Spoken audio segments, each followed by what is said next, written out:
What's this? Maybach music.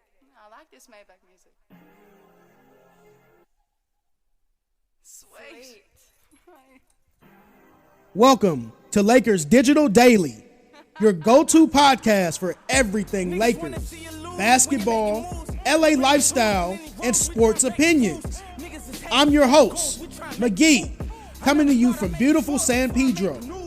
As a 40-year-old lifelong sports enthusiast hailing from Inglewood, California, specifically from the intersections of Hillsdale Street and Inglewood Ave, I am thrilled to bring you the latest updates, insights, exciting discussions about our beloved Lakers and the world of sports.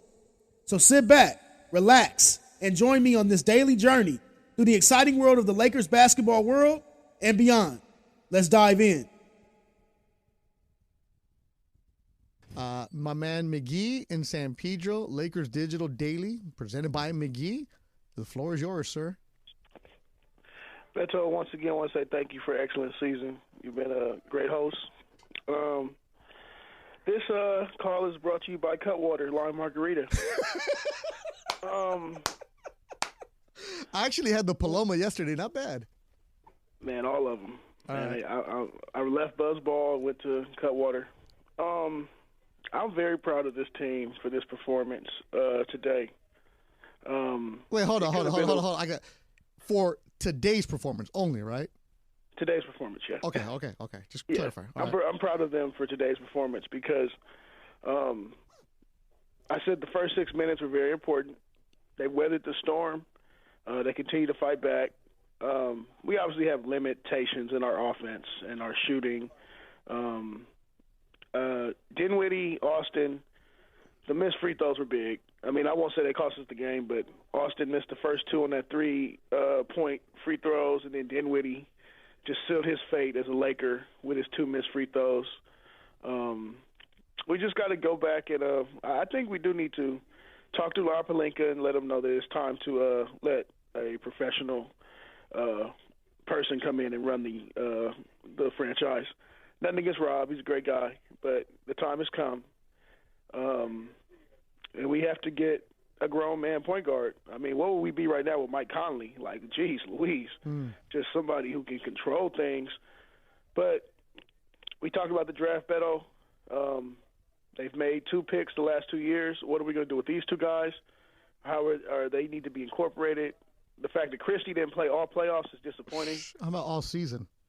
All season, yeah, it's disappointing. It really is for a team that's we're a middling team, and if we're not using our draft picks, why? Who are we using them with? And we're using them with veteran guys. Like, I don't know.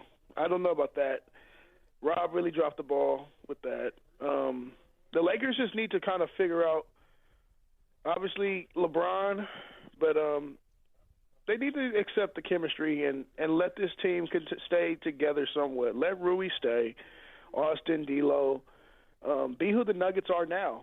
Like, they know where to go when it's time. Even their role players are in the right spot for the right shot. And that takes time. It takes years of suffering, years of disappointment.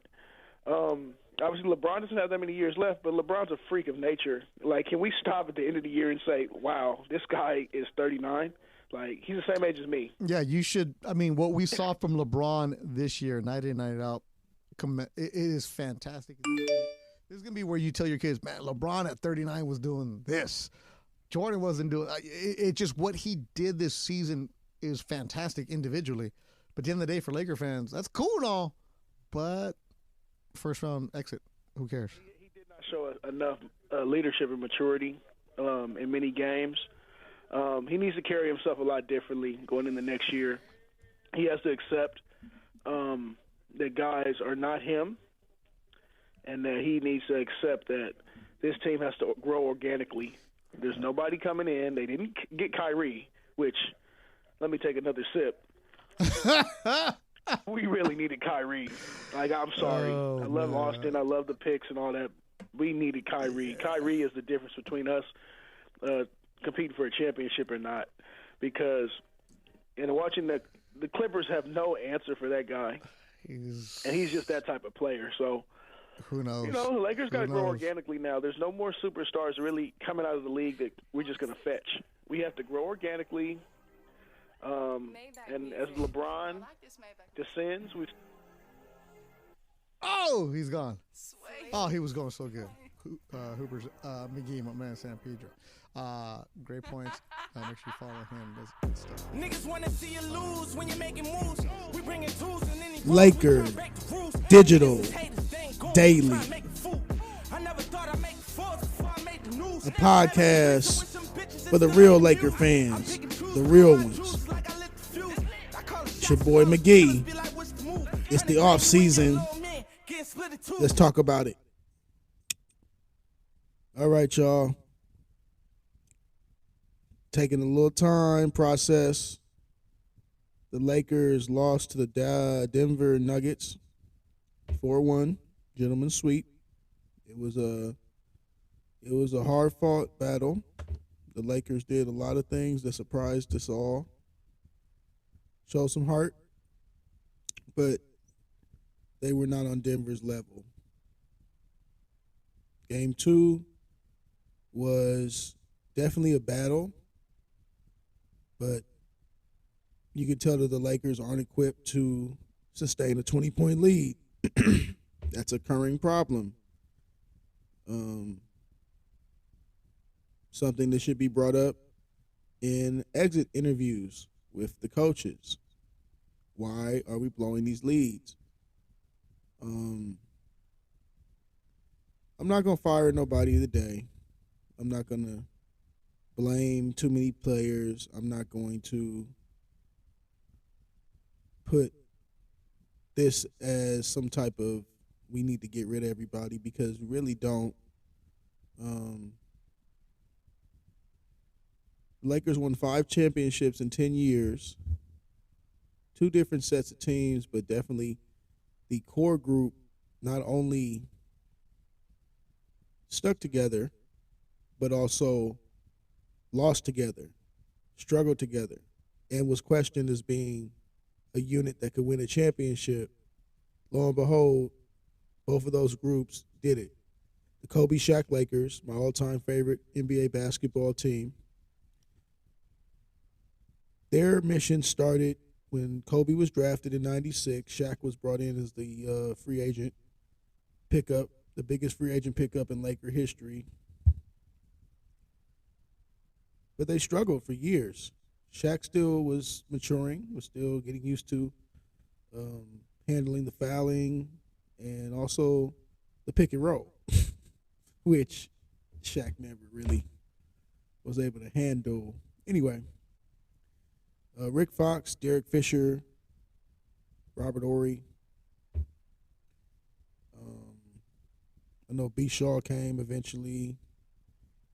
But just that core group of guys, along with Devin George, Ty Lue, Ron Harper, Horace Grant, AC Green. Some of those veteran guys came in and were the last pieces to these championships. But the Fishers, the Ories, Rick Fox, were very complimentary to Shaq and Kobe throughout those years, the last years of the Forum, where we couldn't beat Utah.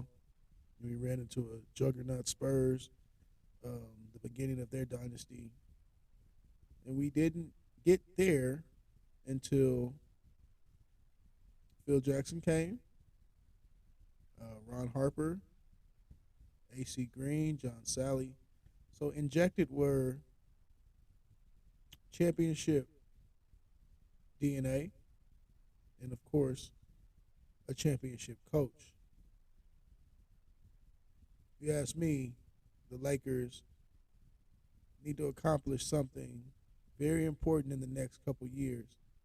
They got to find something or someone that represents the franchise beyond LeBron or AD. Somebody that can be here and be left here once they're not here. Is that Darvin Ham? I don't know. My issue with Darvin is just like get the most out of what you got. Because now you're going to have an offseason of a lot of questions asked. I'm almost sure if Jackson Hayes is not on a long-term contract, he won't be back. Max Christie never got an opportunity.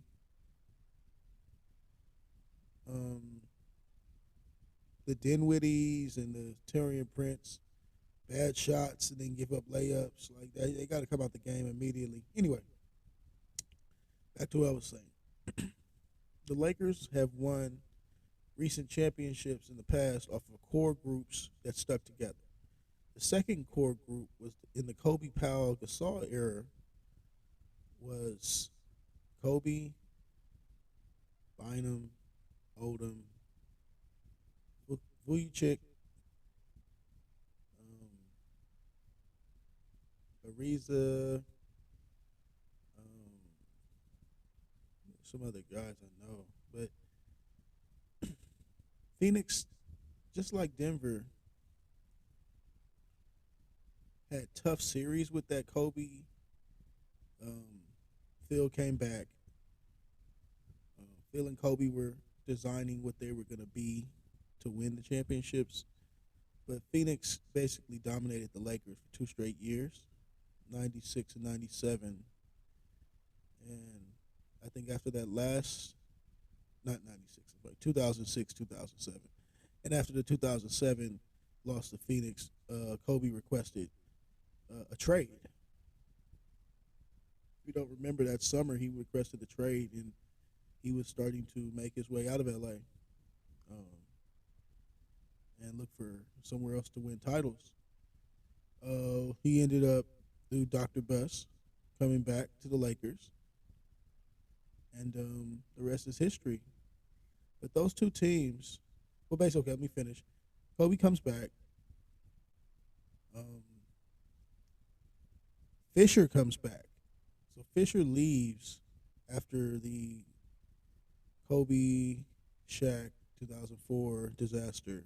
Fisher leaves and goes to another team.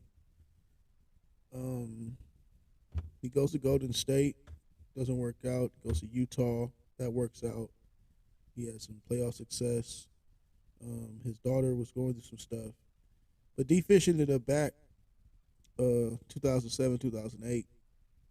And the Lakers went on that year to lose to the Celtics in a very embarrassing fashion. But it led to the next year and the year after that, the Lakers winning back-to-back championships. Those sweeps from San Antonio and Karl Malone and John Stockton in the late 90s filled the fire for Kobe and Shaq to win 3 straight titles. My point is, we got to be a little bit more patient with what we got. We have a 39 going on 40-year-old player who's better than 90% of the league. We have a bona fide center or big man, whatever you want to call him, who's a top 5 big man in the league.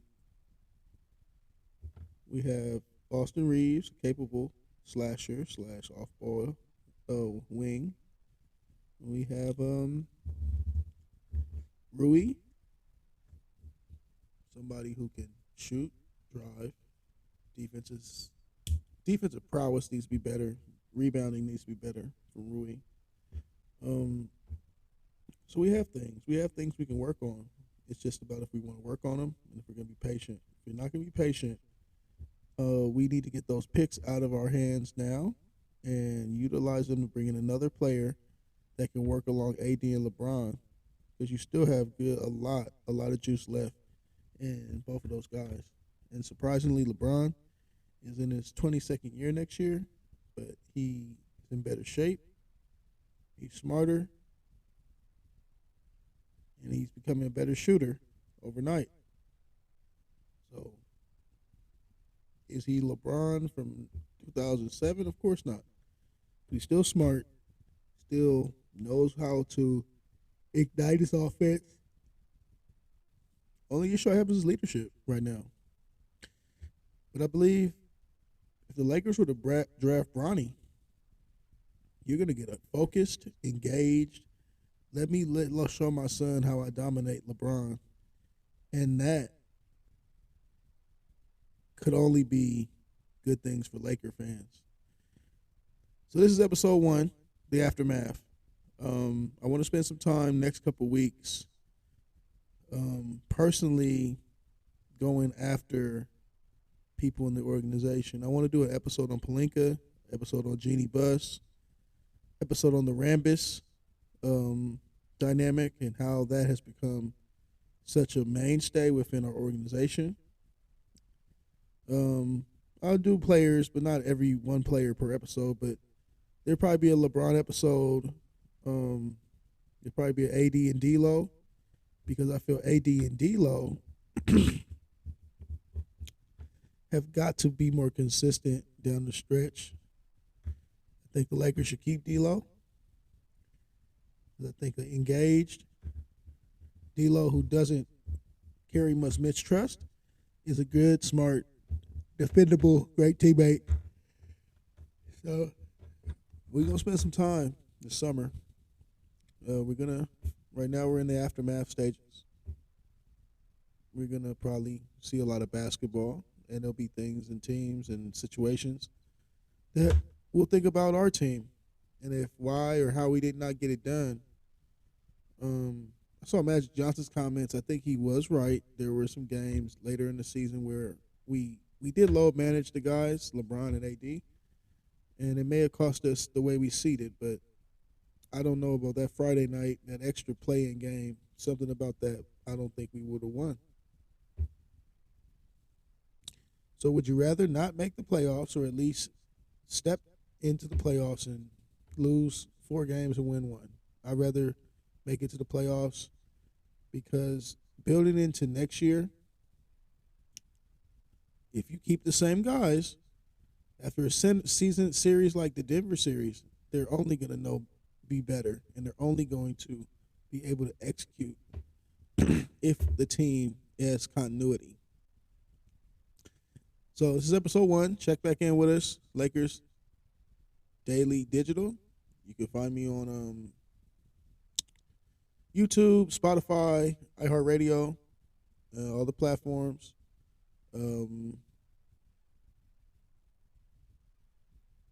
We will be dropping episode 2 probably tomorrow or late Wednesday What night. is this? Until then, y'all enjoy some Maybach playoff ball, music. I like this Maybach music. and we will reconvene shortly. Sweet.